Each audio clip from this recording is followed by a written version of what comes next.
The Traditional Medicine Board are working very hard.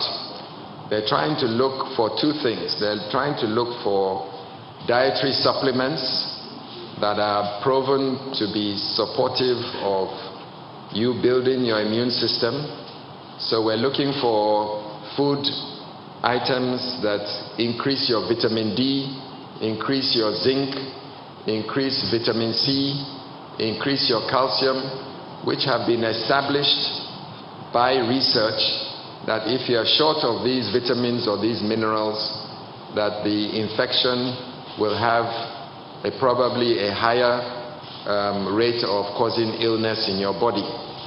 So our Traditional Medicine Board and researchers are looking at dietary supplements, so we can advise you to eat more of greens or certain types of food that it will increase your calcium, your vitamin D, your zinc, and other things that could be possibly useful in boosting your immune system so that you can naturally overcome this infection. And then there are the herbal extracts. Now, as you recall, as scientists, we have to be able to measure the quantity of the herbal extract, and we also have to be able to be sure that we are not giving you an extract that is toxic. So as healthcare professionals, it's important that in trying to treat you, we do not cause harm.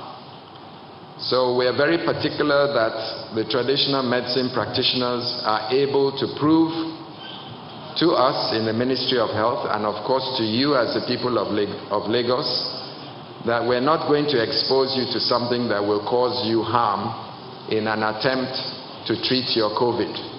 So we're looking at two things. Can you measure the quantity or the strength of that herbal extraction? Can we prescribe a dose based on that strength? And can we be sure that that herbal extract does not contain chemicals that can cause harm to your liver or your kidney or your brain or anything like that? The question around the research agenda, we have a very aggressive research agenda. Central to that research agenda is the clinical trials on chloroquine, hydroxychloroquine, a drug called Alluvia, but the component is ritonavir. And then we're looking at convalescent plasma, which is the blood we take from people who have recovered and use that to treat patients. So the trials have officially commenced, but a clinical trial is a very difficult thing to run. So when we say it has started, we've started to receive the drugs that will be used for the trials. We've started to collect the plasma from the patients who have been discharged. We're trying to identify the centers in which we're going to roll out these trials, and we develop the ethics. In other words, we need permission from the ethical boards that we have the permission and the authority to conduct clinical trials. Now, clinical trials are very complicated, and if we're going to do it properly, we have to do it systematically. But with every week that goes by, the strategy for implementing the clinical trials is getting more and more advanced. We're also looking at several parameters in patients that are catching COVID. For example, we know that about 80% of Lagosians who catch COVID have a very mild or asymptomatic disease. And then another 10% may be moderately unwell, and then another 10% may have severe symptoms.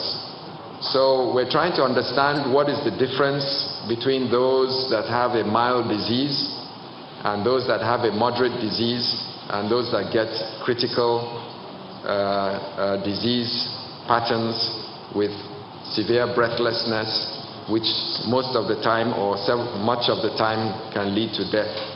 So there are some research strategies to try and understand, using your genetics and using your environmental factors, as to why some people are protected from COVID and some catch COVID and get extremely unwell, and some of them die. We're also looking very carefully at the numbers of people that have died from COVID as research.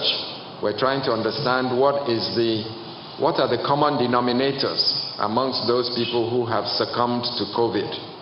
And we're beginning to see a pattern. And as soon as we are able to distill that pattern in a scientific way, then we're going to publish that information so that we can get an understanding of how COVID is affecting our population. But notwithstanding, I think it is clear that something we're doing in Lagos, plus something amongst the people of Lagos, is giving us a different disease profile from what we're seeing in the Northern Hemisphere, in Europe, and in the United States, and in East Asia. So it's either that we started our biosecurity strategy early, or that there's something in the environment, or our age profile is different, or there's something in our genetics that is protecting us from the very high fatality rates that we have seen across the world. And we're hoping, and if that's any reassurance to Lagosians, the disease pattern seems to be different here in Lagos based on our data. It's not as aggressive as we've seen in the Northern Hemisphere, at least in the Lagos environment. I can't speak for the rest of Nigeria because we're still expecting the data for other states.